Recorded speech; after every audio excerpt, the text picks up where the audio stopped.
Ce matin, je vais vous parler de la vie nouvelle, la vie de Jésus, et comment croître, évidemment, dans cette vie nouvelle. Alors le verset de référence, il se trouve dans Jean chapitre 10, verset 10. « Le voleur ne vient que pour dérober, égorger et détruire. Moi, dit Jésus, je suis venu afin que les brebis aient la vie et qu'elles soient dans l'abondance. » Je ne sais pas si vous avez remarqué avec moi ce que Jésus affirme au sujet de la vie nouvelle. Il dit que cette vie nouvelle n'est pas simplement éternelle, mais elle est littéralement dans le texte original, elle est sur abondance. C'est-à-dire, d'après le texte, une vie qui surpasse en valeur, en qualité et en intensité la vie biologique que nous avons tous reçue à notre naissance. Je l'explique souvent parce que les gens n'arrivent pas à comprendre ce qu'est la vie éternelle. La vie éternelle, c'est une vie, c'est la même vie qu'avait Jésus-Christ sur la terre. Cette vie morale, cette vie spirituelle, cette vie intensive, cette vie qui est d'une qualité supérieure. Quand on lit les évangiles, on est vraiment étonné de voir le Seigneur vivre une telle vie devant son Dieu, une vie qui est capable de mettre la volonté du Seigneur en premier. Et ça, c'est pas humain, c'est surnaturel. Cette vie-là, elle nous est donnée lorsque, comme je vous l'ai dit le jour des obsèques de notre frère, quand on abdique au pied de la croix, quand l'être humain reconnaît sa culpabilité devant Dieu, qu'il croit à la valeur du sang expiatoire qui a été versé sur cette croix par Jésus-Christ, à partir de ce moment-là, le Saint-Esprit vient dans l'esprit du croyant, le ramène à la vie et lui donne cette vie intensive, cette vie d'une qualité supérieure, une vie qui surpasse en valeur la vie que nous avions, la vie biologique. Si vous regardez les gens du monde et si vous vous rappelez comment vous viviez avant, vous viviez comme eux. Voilà. Vous suiviez le fil de vos pensées parce que vous marchiez selon la vie biologique. Mais je me suis posé quand même une question qui est importante. Pourquoi Jésus a-t-il ajouté le qualificatif surabondant ? Ou si vous préférez, pourquoi cette vie est surabondante ? Parce qu'il aurait pu très très bien ne pas marquer ce qualificatif. Je vais vous dire quelque chose, frères et sœurs, qui va peut-être vous étonner, mais nous trouvons dans le monde chrétien des idées un petit peu bizarres concernant la vie éternelle. Il y a beaucoup de chrétiens qui s'imaginent que cette vie éternelle, c'est une vie qui leur sera pleinement réservée au jour de leur mort, ou tout au moins au jour de l'enlèvement de l'Église. Et ça, c'est la pire des erreurs que l'on puisse commettre. La vie éternelle, elle commence dès maintenant. Elle est opérationnelle dès le jour où je me donne à Jésus-Christ, où le Seigneur place dans mon cœur sa propre vie, elle commence dès maintenant. Et c'est pour cela, parce qu'il y a beaucoup de gens qui s'imaginent, ils disent, vous les interrogez, j'ai la vie éternelle, mais ils vivent exactement comme ils vivaient avant.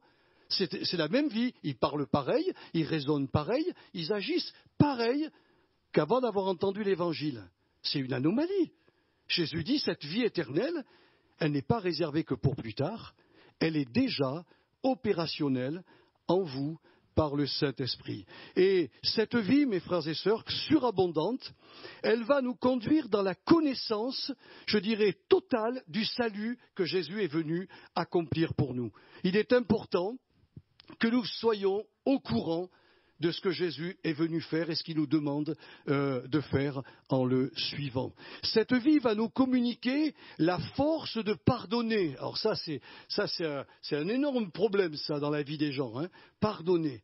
Mais pardonner comme Dieu. C'est-à-dire, quand on donne notre pardon à quelqu'un, on assume le mal qu'il nous a fait. C'est-à-dire que on paye, si vous préférez, à sa place, le mal qu'il nous a fait. C'est ce qu'a fait Jésus. il est monté sur la croix, il a pris tes péchés, il a pris mes péchés, il a assumé le mal que j'avais fait contre Dieu, contre mon prochain, contre tout le monde. Il l'a pris, il a expié mes péchés et il a connu la résurrection. Ça, le pardon, c'est surnaturel. Le pardon, c'est pas « oh pardon, je regrette ». C'est pas ça le pardon. La justice a été violée, la justice a été bafouée. Il faut que la justice se manifeste. Or, le Seigneur nous dit, lorsque tu es offensé, pardonne. Parce que quand tu le fais, quand tu assumes les péchés de la personne qui t'a fait du mal, toi, tu te libères. C'est ça qui est très important. Toi, tu te libères en premier. Et puis le jour où elle sera touchée par le Saint-Esprit, qu'elle viendra te voir et qu'elle dira « J'ai eu la connaissance du Seigneur, ce que j'ai fait est mal et je te demande pardon, je réclame ton pardon », alors nous pourrons faire comme le Père du Fils prodigue, nous pourrons ouvrir nos bras, nous pourrons prendre ces personnes dans nos bras et leur dire « Je t'accorde le plein pardon ». Mais avant de le faire, il faut d'abord pardonner pour que nous, on ne soit pas aigris, pour que nous, on n'ait pas de l'amertume dans le cœur et qu'on ne soit pas, je dirais, dominé et contrôlé par la personne qui nous a fait du mal. Un jour, une jeune fille est venue voir un pasteur et elle avait une haine contre son père. Mais une haine. Mais le serviteur de Dieu a reçu une parole de Dieu et il lui a dit « Tant que tu ne pardonneras pas à ton père de tout ton cœur, ton père dominera sur toi. » Qu'il soit vivant ou mort, il dominera sur ta vie. Ça a fait comme un flash dans le cœur de cette jeune fille et elle a commencé à prendre le chemin du pardon et évidemment, elle a été totalement libérée, elle. Son père ne dominait plus sur sa tête, elle lui avait totalement pardonné. Et l'histoire ne nous dit pas si le père est revenu voir sa fille pour lui demander un plein pardon, mais en tout cas, elle n'était plus malheureuse, elle n'avait plus d'amertume, elle pouvait affronter la vie sans avoir, le problème de son père dans sa tête. Donc quand cette vie abondante nous est donnée, elle ne nous apporte pas simplement la connaissance du salut, mais elle nous communique la force de pardonner, la puissance d'aimer même à ceux qui ne sont pas aimables. C'est surhumain, hein? La vie que Jésus nous donne, elle est surhumaine. Elle surpasse en valeur, en qualité, en intensité. Quand quelqu'un nous fait vraiment du mal, on ne va pas manger avec lui, hein, ni avec elle. On laisse tomber cette personne, on rompt les ponts, définitivement. Le chrétien qui aime est capable de rencontrer même ses ennemis, au moins de les saluer, d'être poli. Hein, voilà. Mais même, il est capable, dans le fond de son cœur, de prier pour ses ennemis, de leur souhaiter le meilleur. Ça, c'est la vie surnaturelle de Jésus. Bien sûr, pour aimer notre prochain, mais surtout aimer Dieu. Aimer Dieu, ça c'est important, l'aimer. Et quand on aime quelqu'un, on prend soin de sa parole et on la met en pratique. Et surtout, cette vie va nous apporter un remplissage tel que notre caractère va être modelé, transformé par la puissance du Saint-Esprit. Et l'accès au surnaturel divin est pour nous.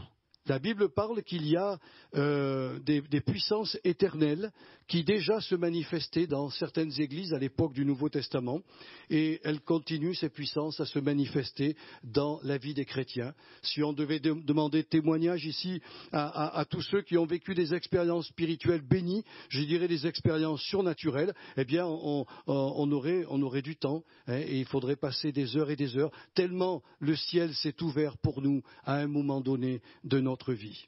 Alors, ce qui est important ce matin, parce que j'aimerais que vous puissiez croître dans cette vie nouvelle, il faut savoir où réside la vie intensive. Dans quel endroit de notre être réside la vie de Jésus-Christ. Alors on va lire, on va l'afficher, ce passage qui se trouve dans Éphésiens, chapitre 4, versets 17 à 24. Voici donc ce que je dis et ce que je déclare, dit Paul, dans le Seigneur. C'est que vous ne devez plus marcher comme les païens qui marchent selon la vanité de leurs pensées. Ils ont l'intelligence obscurcie. Ils sont étrangers à la vie de Dieu à cause de l'ignorance qui est en eux, à cause de l'endurcissement de leur cœur. Ayant perdu tout sentiment, ils se sont livrés à la dissolution pour commettre toute espèce d'impureté jointe à la cupidité. Mais vous, ce n'est pas ainsi que vous avez appris Christ. Si du moins vous l'avez entendu, et si, conformément à la vérité qui est en Jésus, c'est en lui que vous avez été instruits à vous dépouiller, eu égard à votre vie passée, du vieil homme qui se corrompt par les convoitises trompeuses, à être renouvelé dans l'esprit de votre intelligence, et à revêtir l'homme nouveau, créé selon Dieu, dans une justice et une sainteté que produit la vérité. Si vous avez fait attention à ce passage, il nous dit que les païens, c'est-à-dire les gens qui ne sont pas à la foi, qui sont les sans-dieu, ceux qui ne sont pas convertis, ils ont bien sûr l'intelligence, mais une partie de leur intelligence est obscurcie. Et c'est dans cette partie obscurcie que nous, chrétiens, la vie de Jésus est venue s'installer. Et ça, c'est important que vous compreniez ce que Paul nous a enseigné. Tous nos comportements, écoutez bien, tous nos comportements découlent de notre faculté mentale. Les sages du temps de Salomon ont écrit ceci dans les Proverbes 23, verset 7. « Tel un homme pense, calcule, médite, réfléchit en lui-même, tel il sera dans sa manière de parler comme dans sa manière de se comporter. » Proverbe 23, verset 7. « Tel un homme pense en lui-même, tel il est dans la réalité de la vie. » Comment voulez-vous que les païens pensent à Dieu alors qu'une partie de leur intelligence est complètement voilée? Si tu n'es pas converti, mon ami, si tu n'appartiens pas à Jésus, tu as ton intelligence qui fonctionne comme l'ensemble des êtres humains. Tu peux réfléchir, tu peux calculer, tu peux analyser, tu peux faire des plans et tu vas te conduire dans la vie, mais ta conduite est hors du plan divin. Tu vas vivre ta vie, tu pourras même réussir ton mariage, tu pourras peut-être avoir des enfants magnifiques, posséder une maison extraordinaire, un compte en banque qui est vraiment bien garni, réussir professionnellement. Oui, tu peux avoir une belle vie en tant que païen. La Bible dit que la main diligente, elle est bénie.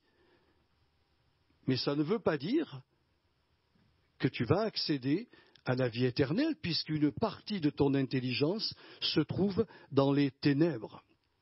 L'intelligence humaine comporte alors deux parties. Paul vient de nous le montrer. La première partie, nous l'avions tous. Moi, j'étais comme les païens, j'avais aucun problème. Vous tous qui êtes convertis, vous étiez avant comme les païens. Il y avait l'organe de la pensée, qui est cette faculté humaine et divine qui dirige et contrôle toutes les autres puissances de l'âme. Voilà, nous faisions comme tout le monde. Et la seconde partie qui lui est juxtaposée, c'est-à-dire accolée ou au-dessus, que l'apôtre Paul a appelé ici l'intelligence. Alors ça, c'est un mot qui est différent de l'intelligence normale.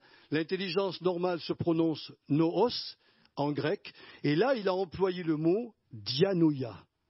Et le mot dianoia, dia, ça veut dire qu'il y a un passage entre les deux. Le dianoia, c'est vraiment le caractère charnel ou spirituel que nous verrons dans la vie des personnes. Chez les païens, ce caractère charnel, eh bien, c'est le seul qu'on voit.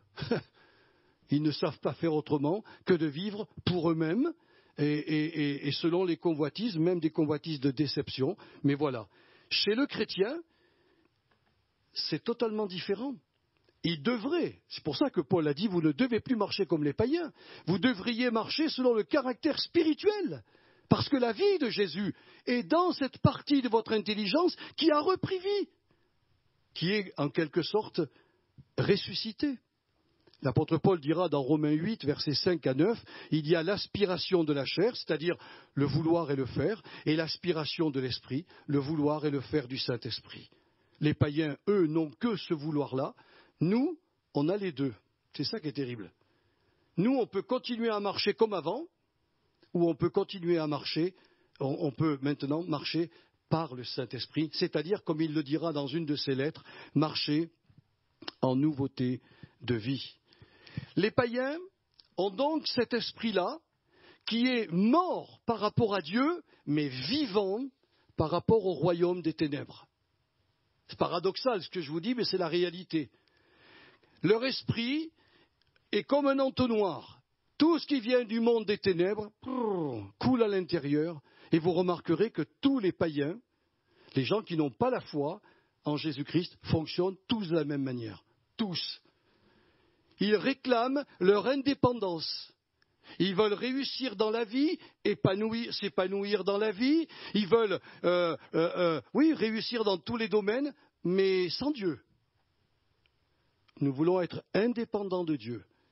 Et ça vient du jardin de la chute, où l'esprit de l'homme, ayant été coupé de la communion avec Dieu, a continué à fonctionner, mais dans le royaume des ténèbres. L'apôtre Jean a été écrire un verset qui est terrible pour nous quand on le lit. Il dira le monde entier, et ce n'est pas simplement la France, il dira le monde entier gît sous la puissance du malin, c'est-à-dire de Satan. Vous vous rendez compte?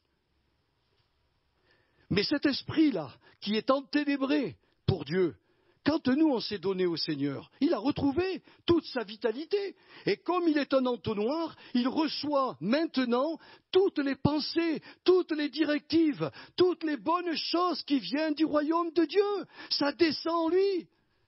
Faut-il encore qu'il les mette en pratique? On retrouve notre fonction originelle.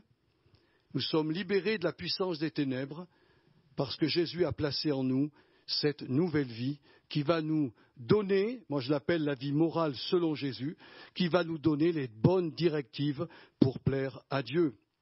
Nous avons donc aujourd'hui, vous et moi, la liberté de soumettre toutes nos facultés psychiques, c'est-à-dire les facultés de notre âme, comme tous les membres de notre corps, au pouvoir de cette vie intensive afin de marcher ici-bas en nouveauté de vie. Et il faut rajouter quelque chose de très important.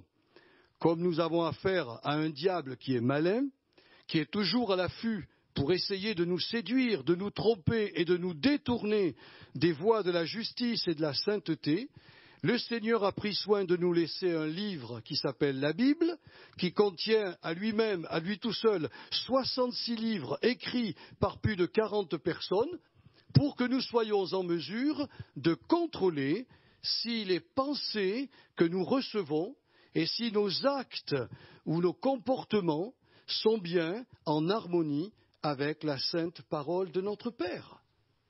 Je vous prends un exemple simple. Si une pensée de haine vient dans votre cœur, est-ce que cette pensée est du Saint-Esprit ou est-ce qu'elle vient du royaume des ténèbres? La réponse pour vous, elle va être simple. Elle ne vient pas du Saint-Esprit puisque le Saint-Esprit nous invite à aimer et non pas à haïr. C'est un peu comme cela qu'on peut. Mais comment je contrôle ça? Par la Bible. Si on n'avait pas la Bible, vous vous rendez compte, on serait perdu.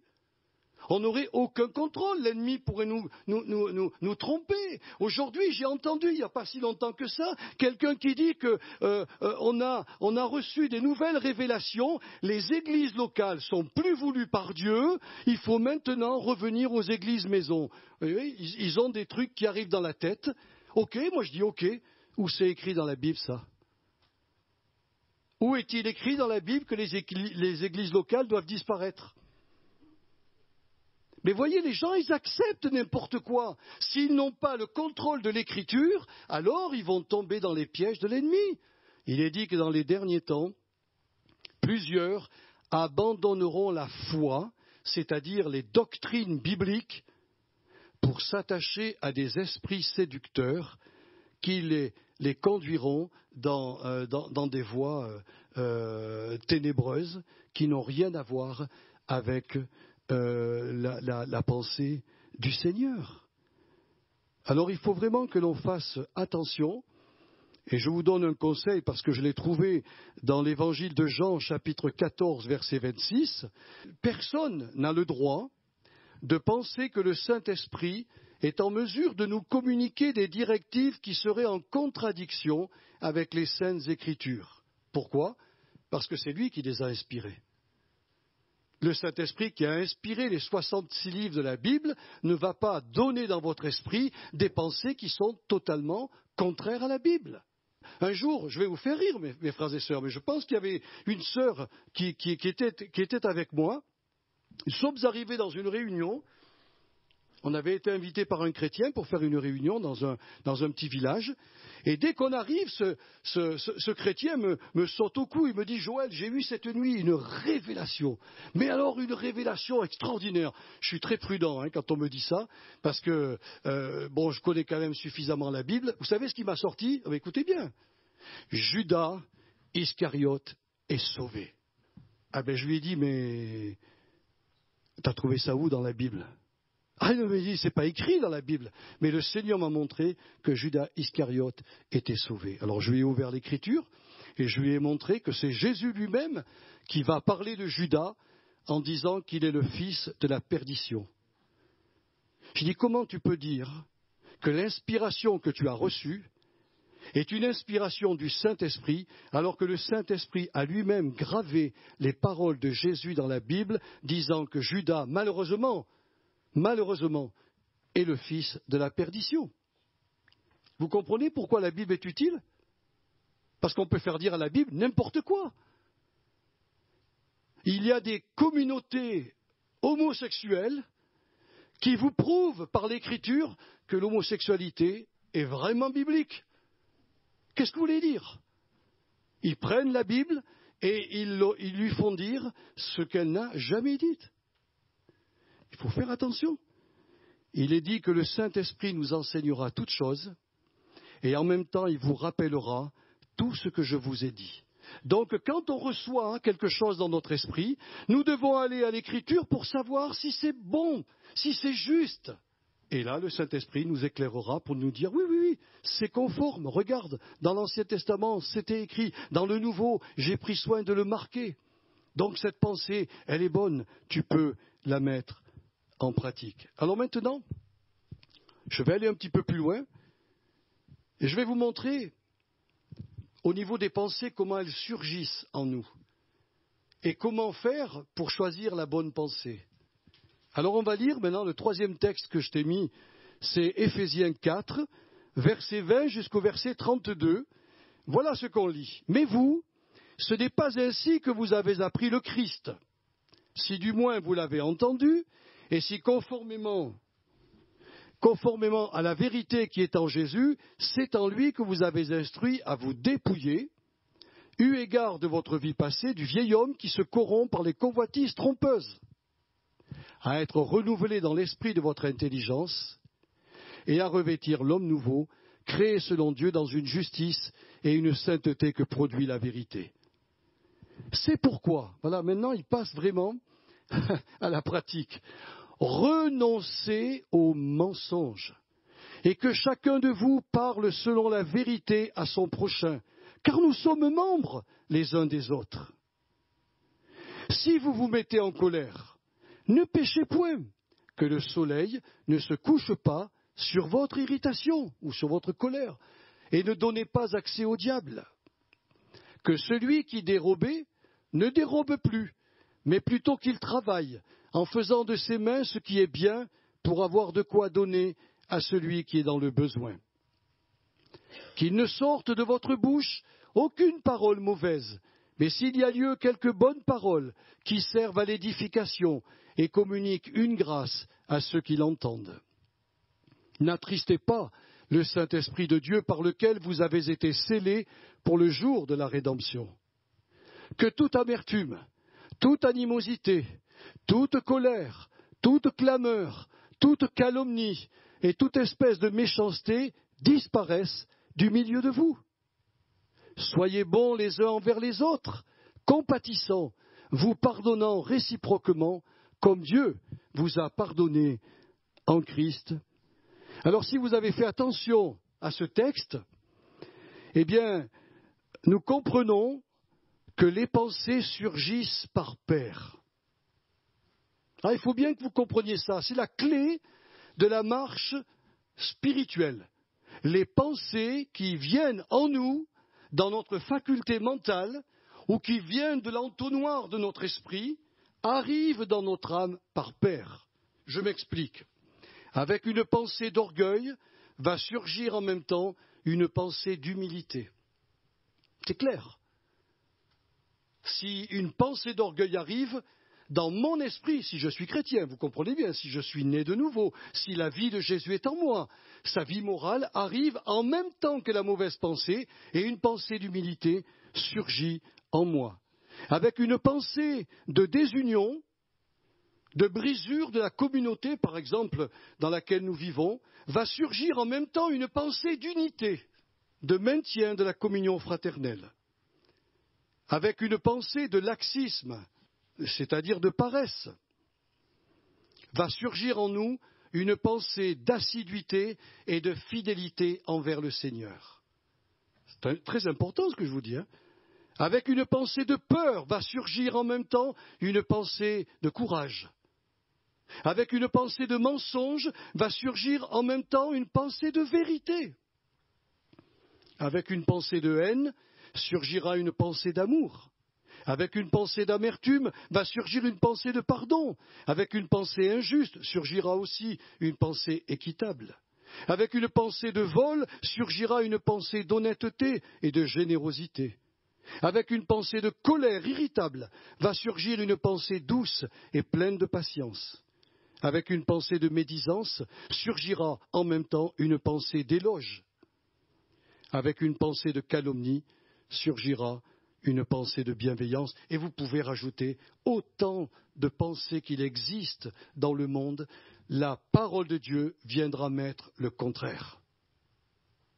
C'est pour ça qu'un chrétien, un authentique chrétien, qui brise, casse une unité spirituelle, c'est qu'il s'est soumis à cette pensée et il a rejeté la pensée du Seigneur.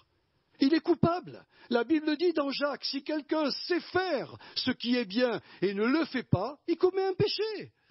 Le Seigneur nous montre aujourd'hui comment nous pouvons marcher par l'Esprit. La question fondamentale est de savoir à quelle pensée nous allons soumettre toutes nos forces psychiques et corporelles. Est-ce que quand j'ai une colère, je vais lever la main pour frapper ma sœur ou mon frère? Parce que tout est lié. Le psychique est lié, mais le physique aussi.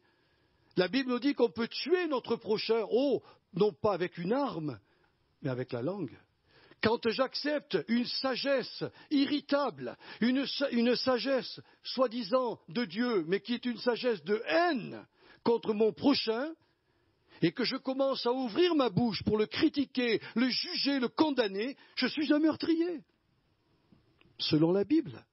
Pourquoi? Parce qu'au lieu de dire Seigneur, mais cette pensée-là, elle est diabolique, elle est vraiment du royaume des ténèbres, je la rejette, je renonce à elle. Voilà ce qu'il a dit l'apôtre Paul, renoncer. Je renonce à cette pensée et je ne veux prendre que la pensée d'amour. Je connais quelqu'un dans mon entourage qui, un jour, avait un problème avec une sœur, une difficulté pour l'aimer. Elle était une sanguine, personne qui, on l'entend avant de la voir, c'est quelqu'un qui vous donne des ulcères quand vous l'entendez. Elle avait du mal donc à aimer cette personne. Mais elle savait que dans la parole de Dieu, nous devons aimer tous les chrétiens, même s'ils sont d'un caractère compliqué et difficile. Elle s'est tournée vers le Seigneur en disant, Seigneur, donne-moi de l'amour pour cette personne.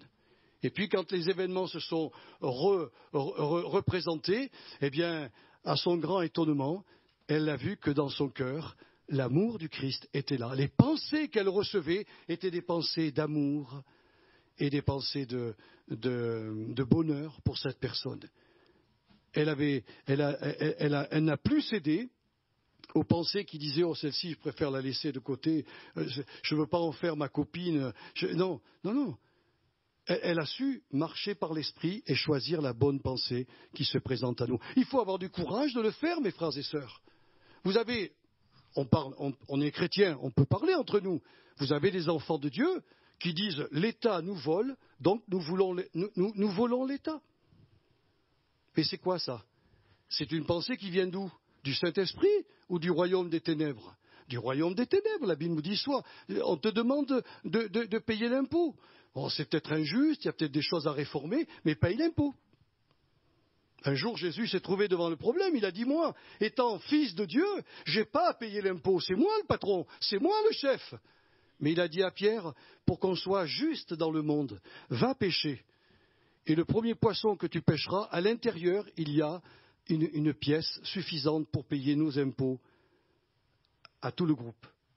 Pierre a été pêché, il a ramassé le poisson, il a ouvert son ventre, il a trouvé la pièce et il a payé les impôts.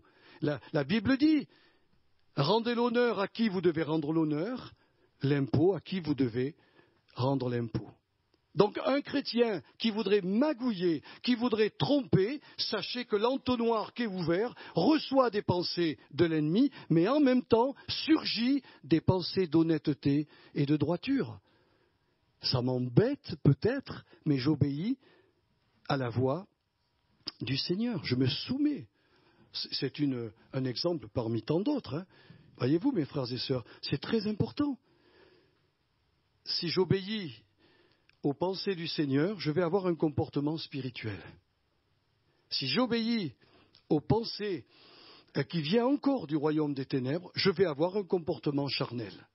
À Corinthe, il y avait des chrétiens qui étaient vraiment des authentiques chrétiens, mais voilà leur raisonnement. Oh, moi je suis de Paul, moi je suis d'Apollos, moi je suis de l'apôtre Pierre.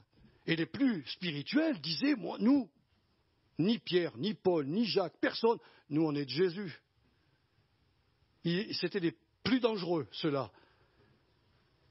Mais ces pensées-là, Paul leur a dit, mais vous pensez à la manière des hommes. Qui sommes-nous, nous, prédicateurs? Nous sommes des vases par lesquels le Saint-Esprit vous apporte la vérité. Mais nous, on est de la même nature que vous. Nous sommes charnels, on a reçu un talent, on a reçu un ministère, on vous le porte. Alors n'élevez pas les ministères, n'élevez pas les hommes. Moi je l'ai entendu, il y a des chrétiens dans certaines communautés qui ont dans leur Bible la photo de leur pasteur. Mais c'est de l'idolâtrie, qu'est-ce que vous voulez avoir la photo de votre pasteur? Les gens ne se rendent pas compte, je ne dis pas qu'ils sont idolâtres, mais ça peut les pousser à l'idolâtrie. Ou ça peut les pousser à dire... Nous avons dans notre Église le meilleur prédicateur du monde. Vous le connaissez, vous, le meilleur prédicateur du monde? Moi, je le connais. Je l'ai rencontré. Il s'appelle Jésus. L'apôtre Paul n'est qu'un sous-prédicateur. Tout ce qu'il a reçu, c'est par grâce, pour nous le transmettre. Et quand on prêche la parole de Dieu, voyez-vous, mes frères et sœurs, on communique à tous les chrétiens comment il faut se comporter pour plaire au Seigneur. J'espère que vous comprenez mon histoire d'entonnoir. J'espère que vous comprenez que dans notre faculté mentale, nous qui sommes chrétiens, tout a repris place. Mais on a la même intelligence qu'avant.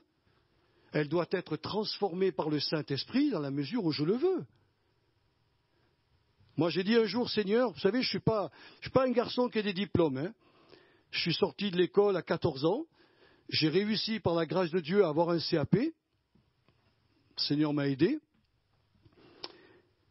Mais je ne suis pas un érudit. Et pourtant, le Saint-Esprit m'a donné la faculté d'aller lire des livres de théologie, de comprendre ces livres et surtout d'aller au texte pour en comprendre le sens. Je ne parle ni le grec ni l'hébreu, je ne connais rien de la grammaire grecque et de la grammaire hébreu, mais il m'a donné ce petit déclic. Et je peux aller au texte et avec le contrôle de tous les autres théologiens, je peux vous donner la réalité de ce qui est écrit dans la Bible. Parce que la Bible, en français, n'est qu'une traduction pour comprendre que la partie de notre esprit qui s'appelle le dianoïa est ressuscitée, a retrouvé la vie et devient maintenant pour nous un entonnoir où on reçoit toutes les pensées du Seigneur, toutes les directives du Seigneur. Faut-il encore qu'on ait l'humilité de s'y soumettre? Mais quand vous comprenez que les pensées surgissent par paire, quand vous aurez une pensée de vol dans le cœur, sachez qu'il y a une pensée d'honnêteté qui va surgir, à laquelle vous allez obéir. Si vous obéissez à la pensée d'honnêteté, vous marchez par l'Esprit. Vous marchez par l'Esprit.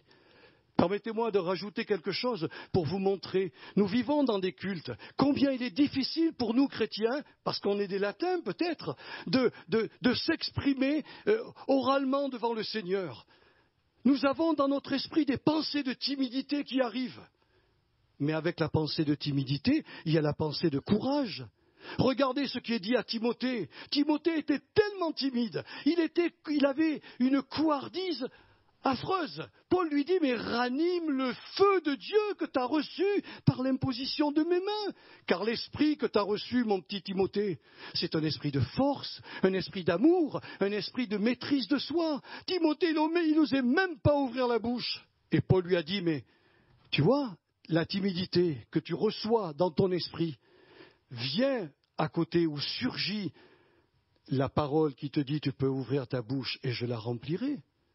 C'est comme ça qu'on va faire des cultes d'adoration et de louange au Seigneur, parce qu'on obéira à la pensée spirituelle qui me dit « Ouvre ta bouche et je la remplirai ». Quand j'étais jeune chrétien, je vais vous le dire parce que certainement vous vivez la même chose. Quand j'étais jeune chrétien, je repassais pendant tout le culte la prière que j'allais faire au Seigneur. Je la méditais dans ma tête et j'étais là en train de dire je vais partir comme ça et tout. Et puis quand je m'ai lancé, à 98%, même peut-être 99%, la prière que je faisais monter à Dieu n'était pas du tout celle que j'avais méditée. Pourquoi? Parce que quand la bouche s'ouvre, notre esprit plein de Dieu se met à parler. Et l'esprit nous pousse, nous donne les mots, les paroles, les phrases à dire à notre Sauveur. Alors, je voudrais terminer ce message pour vous dire que si nous vivons dans le comportement spirituel agréable à Dieu, alors nous allons non seulement réjouir le cœur de notre Dieu, ça c'est sûr, mais nous allons être sous une pluie de bénédictions extraordinaires. Alors, comment allons-nous écrire cette page de notre histoire dans la vie spirituelle des croyants? Que faut-il faire pour marcher en nouveauté de vie? La réponse, on l'a eue dans le récit que nous avons lu. Elle est limpide. Il nous suffit de renoncer, dit l'apôtre Paul, volontairement à toutes les pensées contraires à la volonté divine. Renoncer à l'égoïsme, à l'égocentrisme, à l'impureté morale et physique, aux zèles amers, à l'esprit de dispute, à la colère, à l'irritation, à la division, au schisme, et vous pouvez rajouter tout ce que la Bible parle. Nous devons rejeter cela, mais en même temps, nous devons nous soumettre volontairement aux pensées qui sont conformes à la vie morale de Jésus, entre autres l'humilité, pensée d'unité, de justice et de sainteté. Que signifie concrètement renoncer à soi-même? Ce n'est pas de mon invention. Ce que je vous dis, c'est ce qu'a écrit un jour un serviteur de Dieu, et je trouve qu'il a trouvé le mot juste. Qu'est-ce que ça veut dire renoncer à soi-même? Vous savez, Jésus l'a dit ça. Si quelqu'un veut être mon disciple, qu'il renonce à lui-même, qu'il se charge de sa croix et qu'il me suive. Il n'a pas dit qu'il se charge de sa croix en premier et qu'il me suive. Il a dit il faut qu'il renonce à lui-même. Et cet homme, dans une simplicité, a dit un mot. Et je crois qu'il a résumé tout. Renoncer à soi-même, c'est dire non. Non. Non aux pensées de la chair. Non aux émotions de la chair. Non aux volontés de la chair. Et oui, oui, 1000 fois oui, aux pensées du Seigneur, aux sentiments du Seigneur et aux désirs plutôt du Seigneur. Quand vous faites cela, mes frères et sœurs, quand vous allez commencer à le faire, eh bien c'est ce que nous avons lu tout à l'heure. Nous allons nous dépouiller progressivement de toutes les œuvres mauvaises du vieil homme et nous allons revêtir aussi progressivement la justice et la sainteté de l'homme nouveau. C'est simple comme de l'eau de roche, mais on n'y pense pas. Nous, le verbe renoncer, on mettrait une tartine pour expliquer les choses. Renoncer, ça veut dire non. Non. Une pensée de critique vis-à-vis d'une sœur ou d'un frère, je lui dis non. Non. Pensée impure, pensée sale, non. Non. Retourne d'où tu viens. Moi, je me soumets à la pensée de Jésus. Et quand je le fais, je revêts le vêtement de l'homme nouveau et je me dépouille en même temps des œuvres mauvaises du vieil homme. Je ne peux pas revêtir le vêtement nouveau si en même temps je ne me dévêtis pas du vêtement ancien. Ça fonctionne comme ça. Oh, j'espère vraiment que je vous ai éclairé ce matin, parce que je le vis dans ma vie. J'ai appris ce que je vous prêche aujourd'hui dans la douleur. Alors puisse le Saint-Esprit vous aider, mes frères et sœurs, à croître dans cette vie nouvelle. J'ai essayé de vous donner des clés pour fonctionner. Réécoutez ce message, prenez des notes, mais nous fonctionnons comme ça. Les païens ne peuvent pas obéir à la loi de Dieu, puisqu'ils n'ont pas en eux la vie. La Bible le dit, on l'a lu tout à l'heure, ils sont étrangers à la vie de Dieu. Donc, qu'est-ce qu'ils font? Ils marchent selon la vanité de leur intelligence charnelle, ils marchent. Ils se comportent tous pareils, hein. Vous les voyez, tous pareils. D'ailleurs, on le dit souvent, les êtres humains sont comme des moutons. Et le premier passe devant, tout le monde suit. Si vous voulez bien vous lever, on va remercier le Seigneur.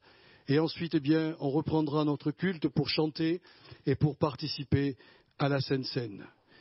Seigneur, ce matin, nous avons parlé comment croître dans la vie nouvelle que ton Fils nous a communiquée. Seigneur, c'est un message pratique, c'est une théologie pratique. Et j'espère avoir donné à mes frères et à mes sœurs un fil conducteur pour qu'ils marchent selon l'homme nouveau, c'est-à-dire dans une justice et une sainteté que produit la vérité. Sainteté envers toi et justice envers notre prochain. Alors Seigneur, que tu aides mes frères et mes sœurs à assimiler ce message. Et s'ils comprennent que les pensées arrivent par paire dans leur esprit, alors ils auront la possibilité, avec ton esprit, de se soumettre à la pensée spirituelle, celle qui vient de la vie de Jésus, pour justement marcher en nouveauté de vie et te plaire en toutes choses. Je demande que tu les aides, Seigneur, comme un jour tu m'as aidé dans ma vie chrétienne. Parce que tous, nous voulons écrire une page particulière de notre vie spirituelle. Nous voulons que ces pages, Seigneur, soient inscrites sur ton livre de vie. Et qu'un jour, quand nous entrerons devant toi, tu puisses nous dire « Entre, fidèle servante, entre, fidèle serviteur, tu as été fidèle à ma parole, je te confierai beaucoup. » Voilà, Seigneur, je bénis tes enfants, je leur souhaite le meilleur et surtout de marcher en nouveauté de vie, en obéissant à la pensée morale que notre Seigneur a placée au fond de nos cœurs. Merci Seigneur, et que la gloire et l'honneur te reviennent en Jésus. Amen.